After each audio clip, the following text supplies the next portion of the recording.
Hello everybody and welcome to the third part of What If Naruto Left Konoha with his Uzumaki uncle. I hope you enjoy this what if. Also don't forget to like and subscribe to stay up to date with the latest episodes. pt.3 Truth. To say that the new Uzumaki was a shock was a bit of an understatement. The clan itself had been thought dead for years with Kushina and few others as the only survivors. If what this man claimed is true, then a whole other ninja society had been hidden from them for all these years, a powerful one at that.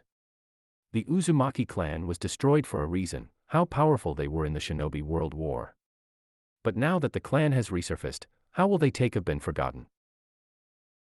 Immediately after Kenshi said those words, a meeting had been called of the council, and under Kenshi's request any and all friends and people who at least cared for the boy were to attend the meeting. So along with the council was the Konoha 12, including Sakura, Irika, Jiraiya, and the rest of the Jounin sensei. The only ones in the room at the moment though were Kenshi and the council members, each staring at the man with a curious intent. Every test had been administered, DNA comparisons, chakra levels, everything. This man had told that he was an Uzumaki. Special jutsus were also cast, to tell if he was lying. None were being set off as of yet, and none would be. Tsunade could already tell of that. Kenshi was glad however that at least Jiraiya was here, someone he could slightly count on if what Minato said was true about him. The room was fairly large, with a large curved desk that sat the leaders of Konoha, the ninja authority to the right of the Hokage and the civilian to the left. Kenshi stood in front of them as if he was on trial, crossing his arms and showing dominance over most ninja. The armored ninja recognized few people in the council: Hayashi Hyuga, Tsume Inuzuka, Shibi Aburame, Choza Akimichi, Inoichi Yamanaka, and Shikaku Nara. Each of these people were powerful in their own right, and had considerable sway over this. The civilian council however he couldn't care less. Hayashi Hyuga, the leader of the Hyuga clan, father to the one Hyuga he had the pleasure of talking to earlier. Unlike his daughter, his face looks a bit more stoic in nature. Almost like the life was taken from it long ago.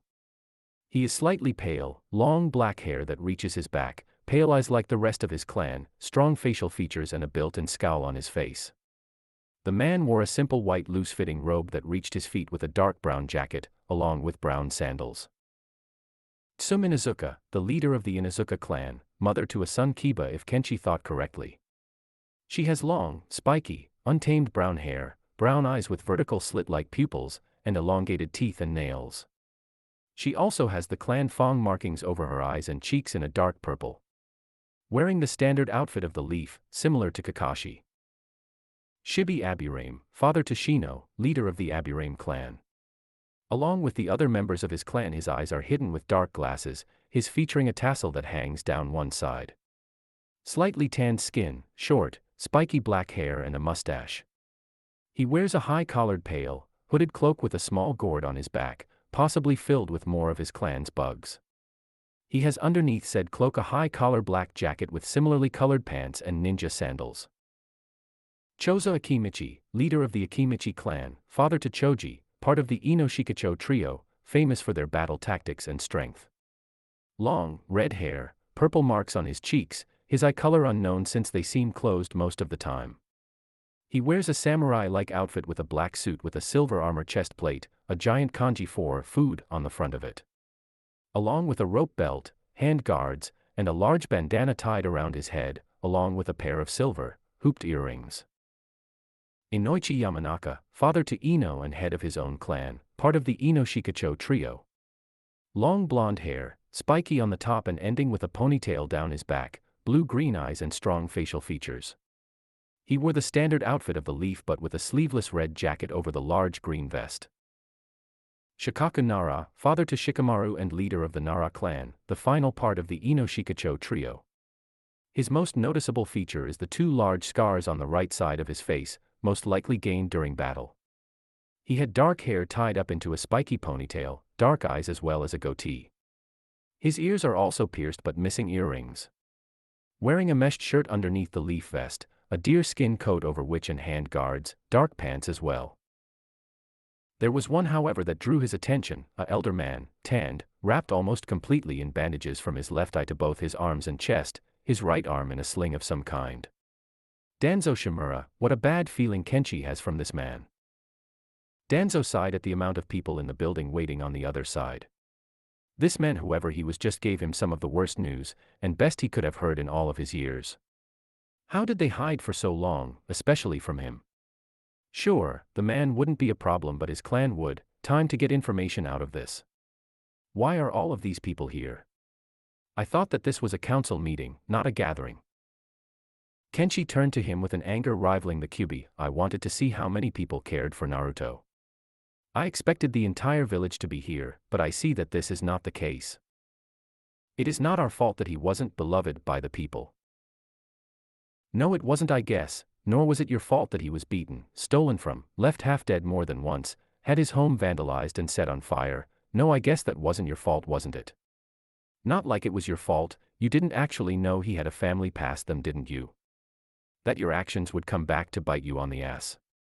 Let the council know. I personally heard his father's last request before he died, and he would be ashamed in all of you. Danzo's one eye widened for a bit as he noticed a fatal error with this man's theory. If we wanted to contact you about Naruto's whereabouts, how could we?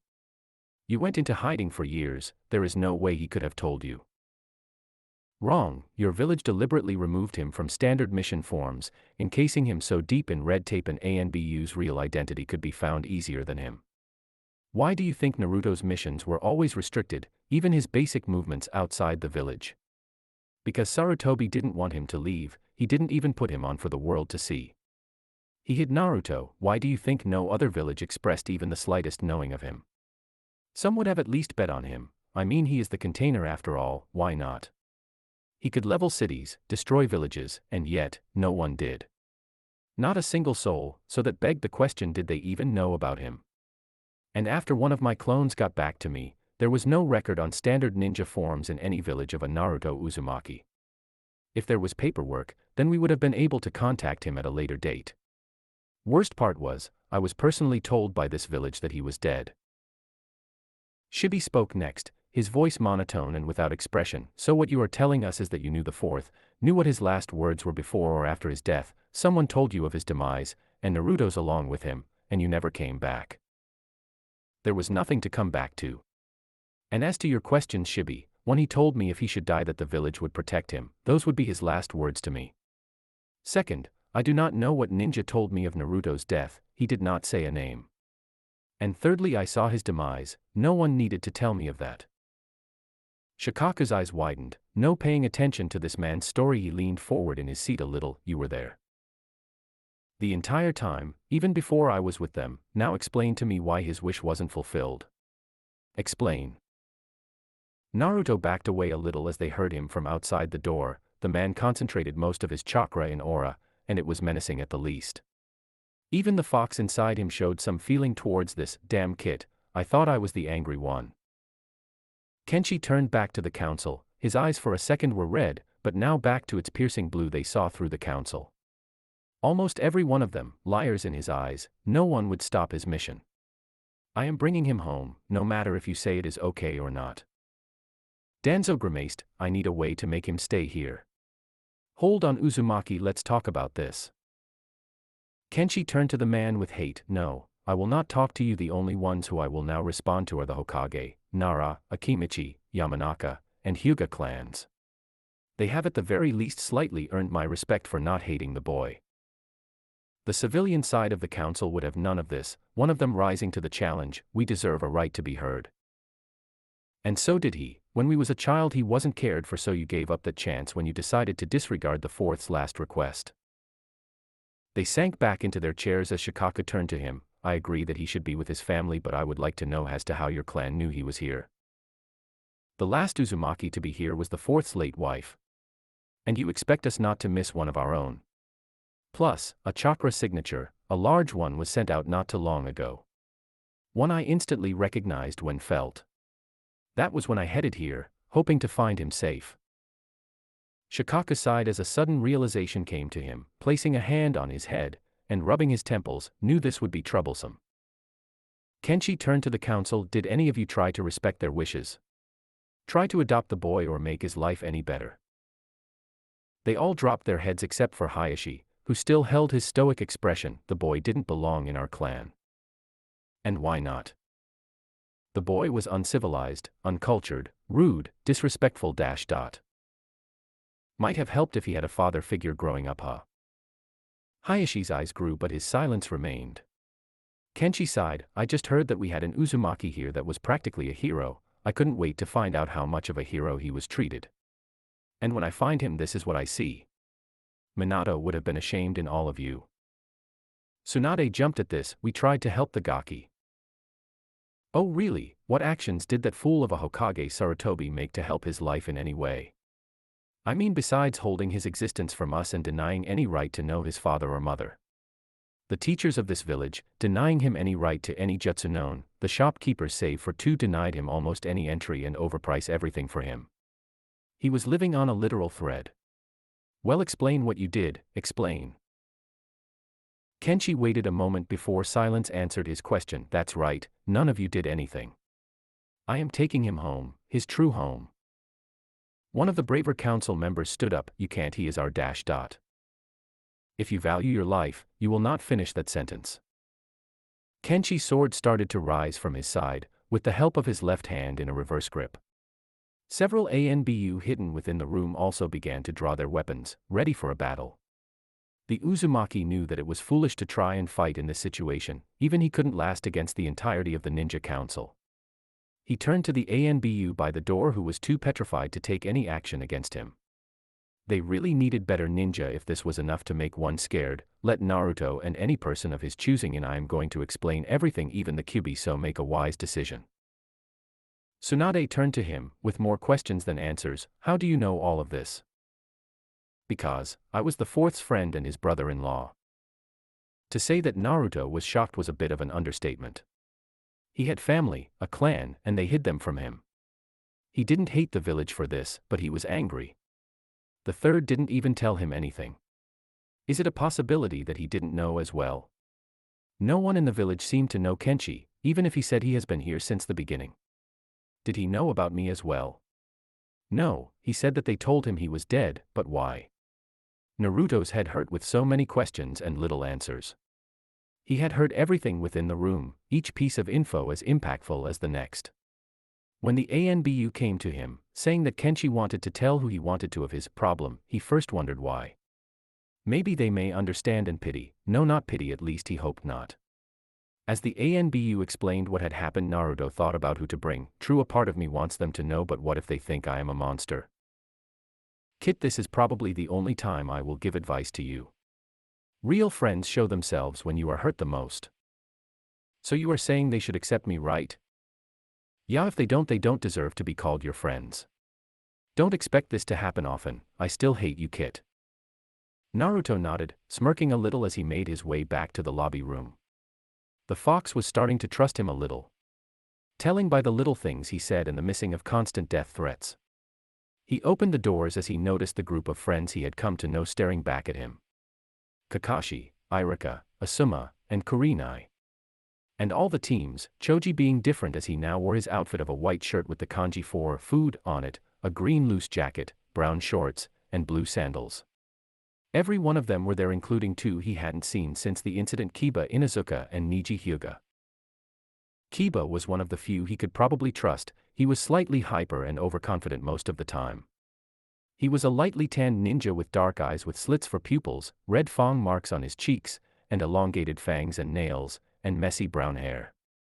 He wore grayish pants reaching his calves and a gray, hooded fur-lined coat with the hood up, his protector hanging on his forehead. His partner, Akamaru, a pure white fur puppy with brown tinted ears, in the hood of his jacket, resting on Kiba's head. Naruto often wondered if that ever hurt after a while, but he didn't seem to mind Akamaru being in his coat. Niji, another he could slightly trust, especially in these recent moments.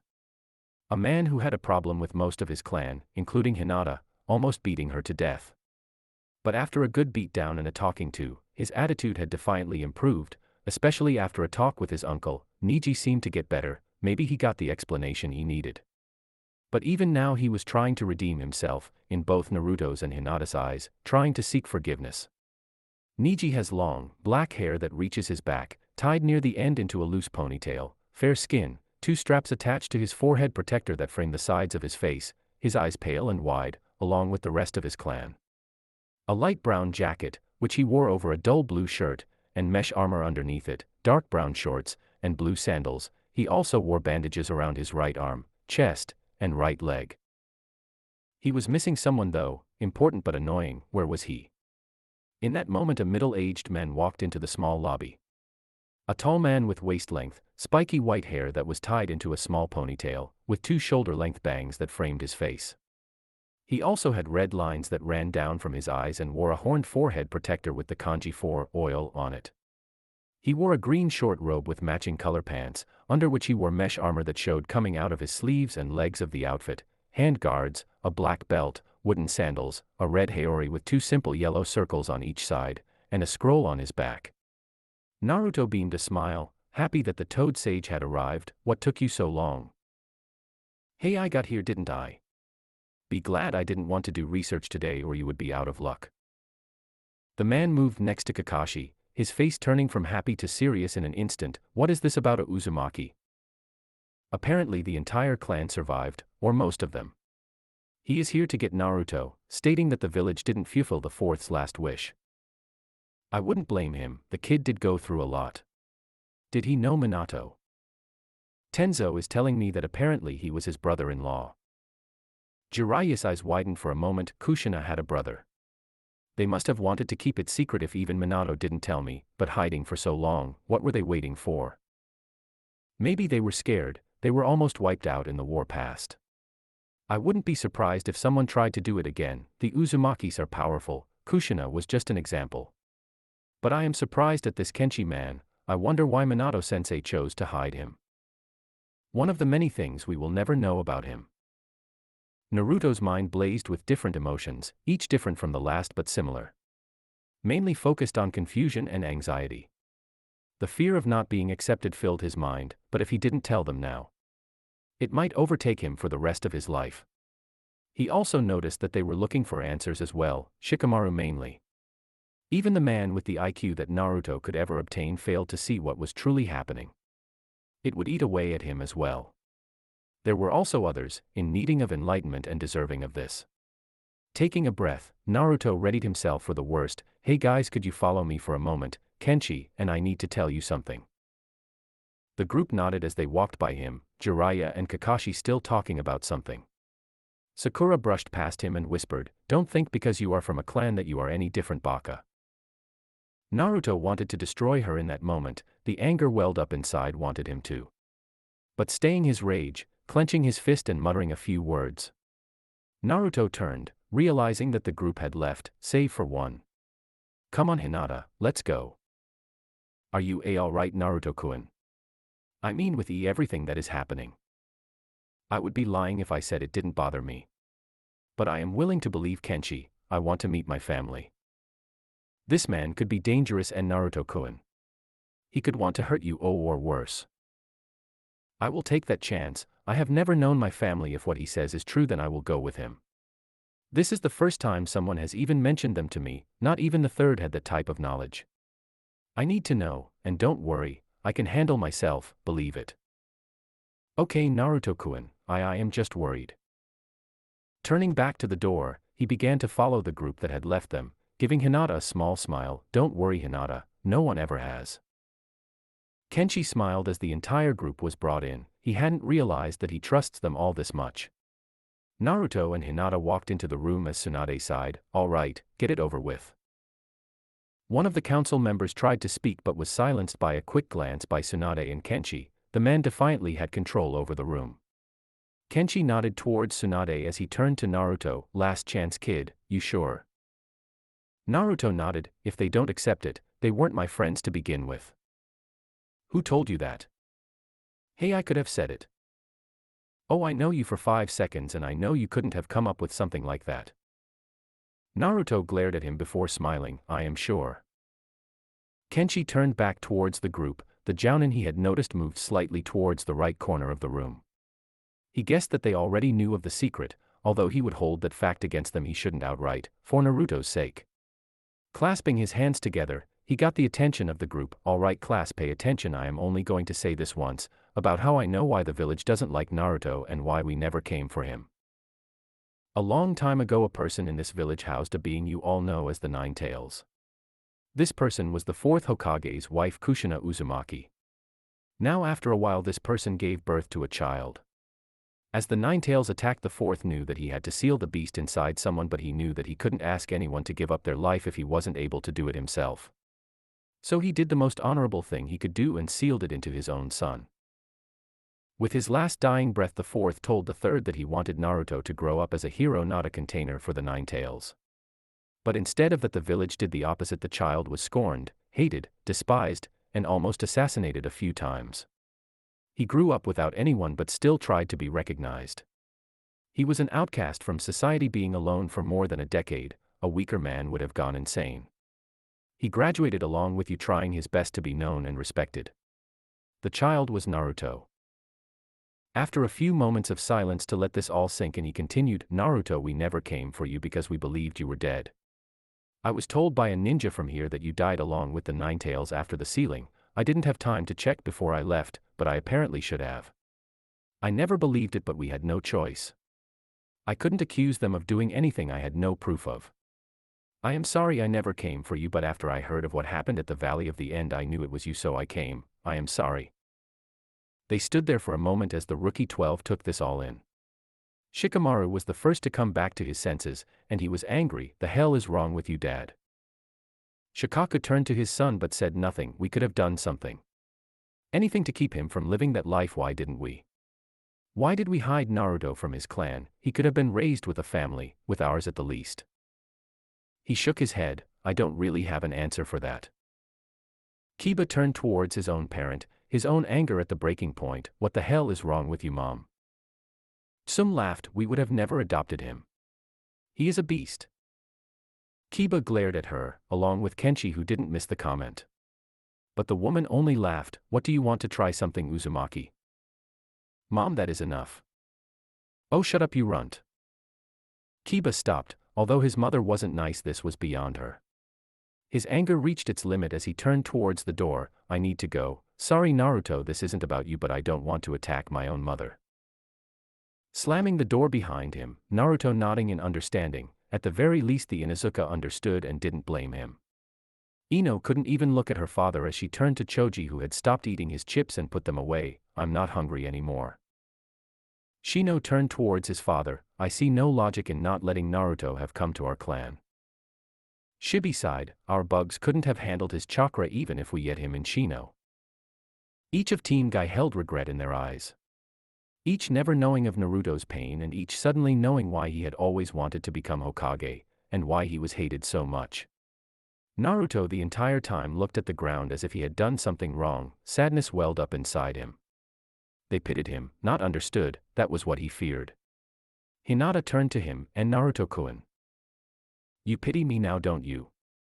It is worse than hate. I don't need your sympathy, I need your understanding." She shook her head. "I could never pity you, Naruto-kun. I have always admired you." Feeling brave, she tilted his head up to make him look at her. "You were always there for me when I was down. You are your own person, Naruto-kun. I wouldn't believe for a second that you are the Nine Tails." Hinata's eyes flashed as Naruto embraced her and whispered, "Thank you, Hinata-chan." She blushed and accepted the hug as the rest of the Rookie 12 surrounded him. "Yush, this new information does not douse the fires of youth within you, Naruto." Niji sighed. "I don't think of you any less, but no, I have a bit more respect for you. Don't let it go to your head."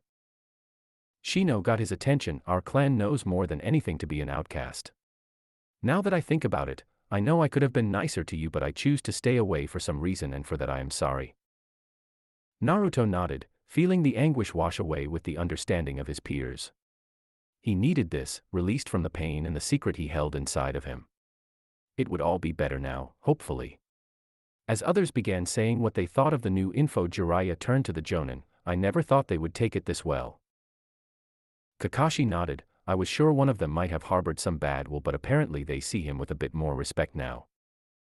Asuma sighed and stomped on the cigarette he had been smoking. He didn't really need it right now. His mind was also concerned for something. How come his father hid Naruto from the world? It didn't make sense. Maybe it was just to hide him, maybe something else. Whatever he felt, his trust for his home faded a little. I didn't even know about my dad doing this. I would have said something if I knew about him having a clan. Irika nodded. I sure we all would have. The silver-haired ninja slowly pulled out a book from his pocket. Along with almost everyone else, his mind was going haywire. Why would his sensei hide this from him? Didn't he trust him? Maybe Minato wasn't as Kakashi saw him to be. No, but still, everyone has secrets. He should know that more than everyone. Even I didn't know Minato-sensei's wife had a clan. How come no one knows this? This is too weird, might want to look into it later. Sakura stood away from the group staring at Naruto. He has the fox inside him, all this time.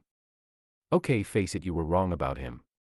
No, he is still not better than Sasuke. He has a long since thought extinct clan. He is the son of the fourth, and is the hero of the leaf for having that nine tails in him. What more could qualify? He just doesn't. Okay, leave me alone. He shut out her inner self as she watched Naruto being well wished by his teammates. Kenshi smiled at the group. This was one of the better expectations he had of them accepting Naruto.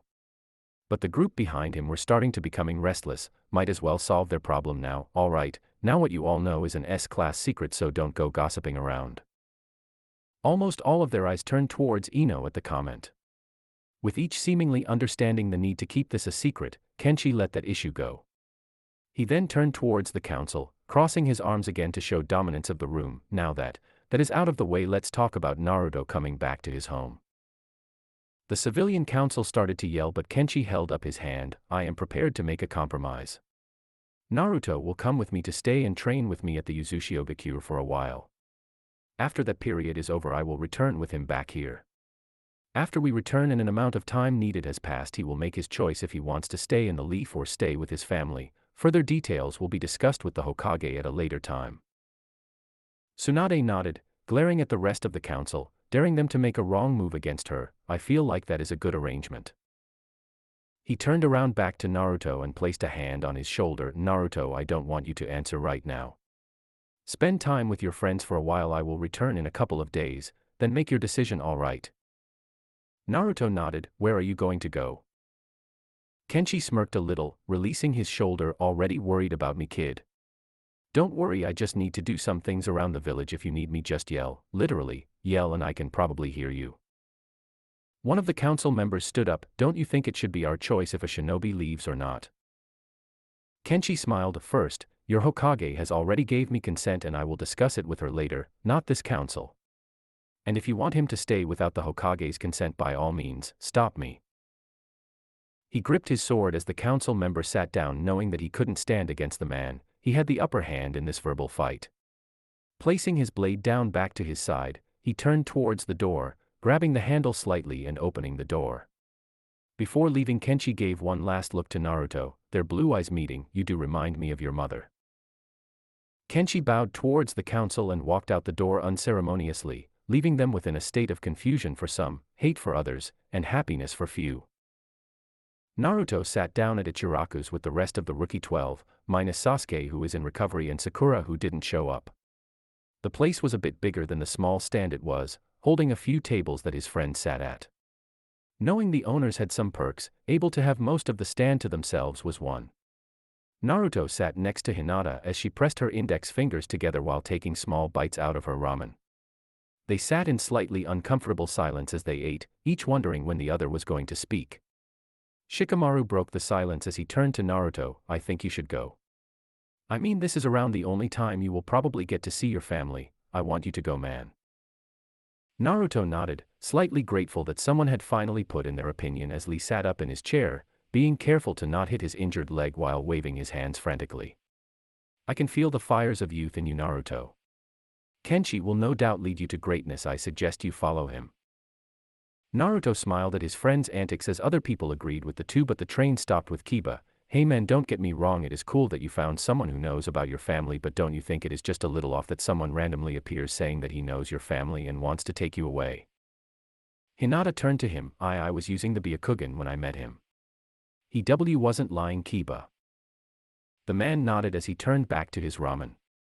Hinata was never wrong when it came to chakra signatures. Why would she be wrong now? But still, this seemed slightly off to the Inuzuka. Maybe it was just his nerves. The man did smell weird. Naruto turned to the person he really wanted her opinion from. Hinata-chan, what do you think I should do? Kiba turned to him, a few noodles sticking out of his mouth and speaking while his mouth was full, but he just couldn't resist. Whoa man, when did you start calling her Hinata-chan?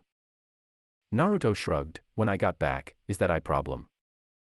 Kiba smirked, slurping the last few noodles and swallowing his mouth of the stuff. No, don't have a problem with you and your girlfriend. Hinata felt her eyes bulge as Kiba laughed hysterically, holding onto Shino for support with the latter staring at the man as if he had gone insane. Naruto turned a new shade of red and yelled at him, we aren't dating, Kiba. Why are you so upset then? Ha, I knew it. Neji turned to Naruto, you break her heart. I break your face. Naruto turned the same shade of red as Hinata when he turned to him, we aren't dating, Neji.